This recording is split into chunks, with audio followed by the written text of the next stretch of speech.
Bienvenidos. Hoy nos metemos de lleno en un tema complejo, pero la verdad es que muy interesante. Los trastornos de la personalidad. Sí, complejo pero fundamental. Exacto. Tenemos aquí material que los describe con bastante detalle, así que la idea es desgranar un poco qué son, cómo se manifiestan estos patrones que parecen tan fijos, ¿no?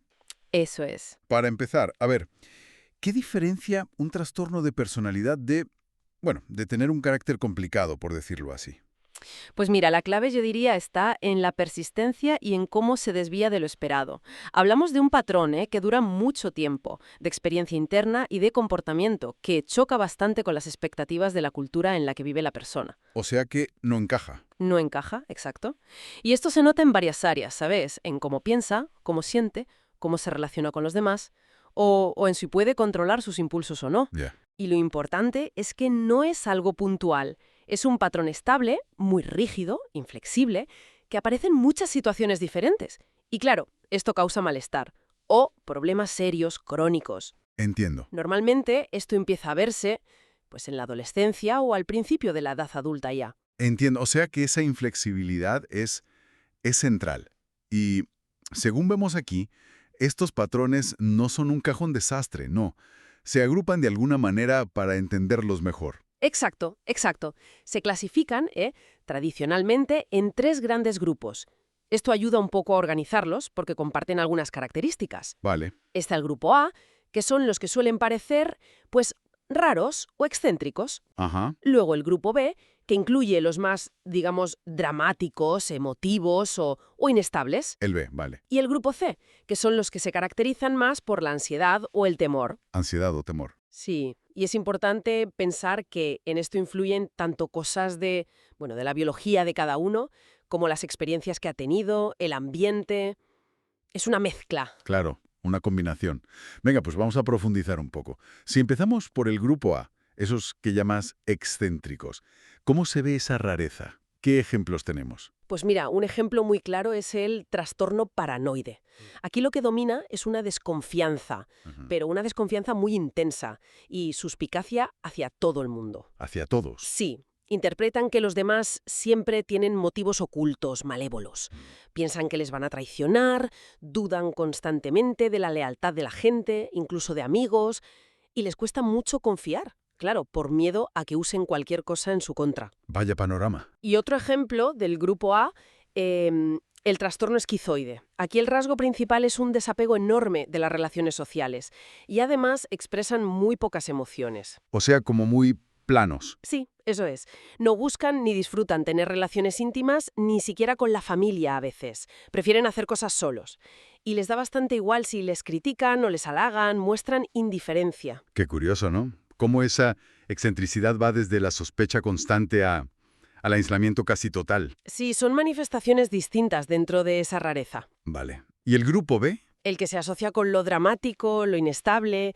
¿Qué encontramos ahí? Uf, aquí la intensidad es la palabra clave, yo creo.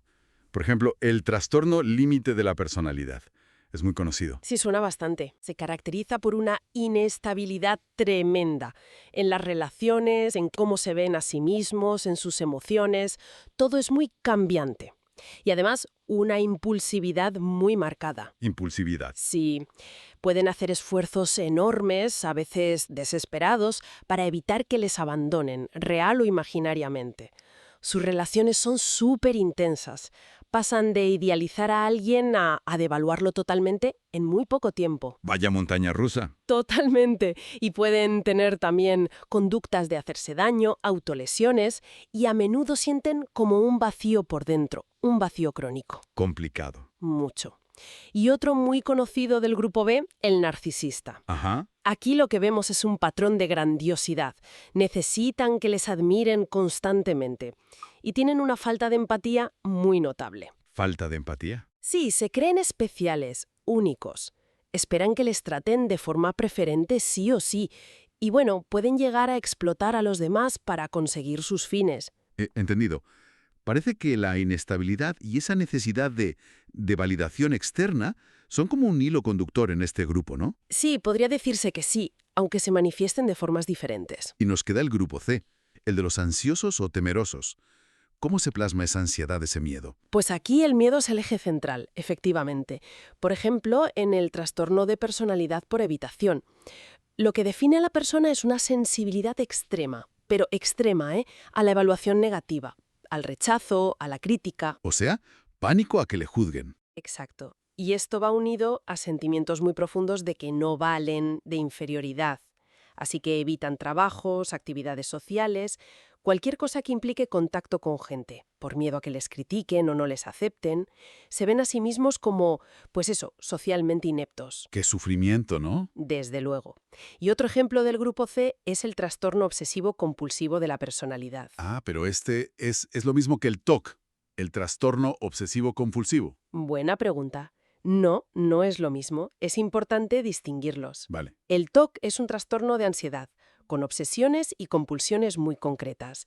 Este, el de la personalidad, es un patrón general. Se define por una preocupación exagerada por el orden, el perfeccionismo, el control. Mental e interpersonal. Sí, pero a costa de ser flexibles, de ser eficientes, incluso son muy rígidos, súper detallistas, hasta el punto de perder de vista el objetivo principal a veces. Les cuesta muchísimo delegar tareas y a menudo se dedican tanto al trabajo que descuidan, pues, las amistades, el ocio. Entiendo. El perfeccionismo llevado al extremo. Exacto, un perfeccionismo que interfiere. Queda bastante claro cómo, aunque los agrupemos, cada patrón tiene un impacto, muy diferente en la vida de la persona. Sí, desde luego. Antes de ir terminando, ¿hay algún matiz importante sobre estos trastornos en general que deberíamos destacar? ¿Algo que las fuentes subrayen especialmente? Pues sí, hay algo crucial que se recalca mucho para el diagnóstico. Y es que estos patrones tienen que ser, como decíamos, persistentes, inflexibles. Y sobre todo tienen que causar un malestar clínicamente significativo. O sea, un sufrimiento importante para la persona, ¿vale? O un deterioro claro en su funcionamiento. En lo social, en el trabajo, en otras áreas importantes de la vida. Vale. O sea que no son simplemente manías o rasgos un poco raros. No, no para nada. Van mucho más allá. No son reacciones temporales a algo. Son la forma de ser habitual de la persona y le causa problemas serios. Entendido. Y otra cosa interesante es que su evolución no es siempre igual.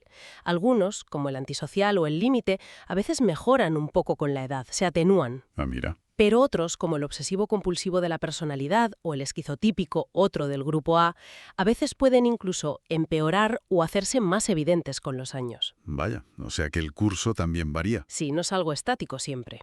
Bueno, pues si tuviéramos que destilar una idea clave de todo esto que hemos explorado sobre los trastornos de personalidad, ¿cuál dirías que es esa idea fundamental? Omonsarlo es difícil, pero quizás la idea de que representan formas muy arraigadas y sobre todo desadaptativas, formas de percibirse a uno mismo, de pensar sobre el entorno, de relacionarse, que se desvían mucho de lo que se considera normal en su cultura. Y que causan problemas. Y que causan sufrimiento o problemas para funcionar, sí. Son realidades complejas, mucho más que poner una etiqueta y ya está. Totalmente. Y para dejar una reflexión final, algo que las fuentes también sugieren indirectamente, ¿dónde está exactamente la línea? La línea entre... Entre tener una personalidad, con rasgos muy marcados, muy definidos, y cruzar ya el territorio de un trastorno diagnosticable. Es una pregunta clave. ¿Y cuánto influye en esa línea? Pues el contexto cultural, las expectativas sociales y el propio sufrimiento que siente la persona, ¿no? Exacto. ¿Quién define qué es demasiado desviado o demasiado sufrimiento? Es algo sobre lo que seguir pensando. Desde luego, mucho que reflexionar. Sin duda.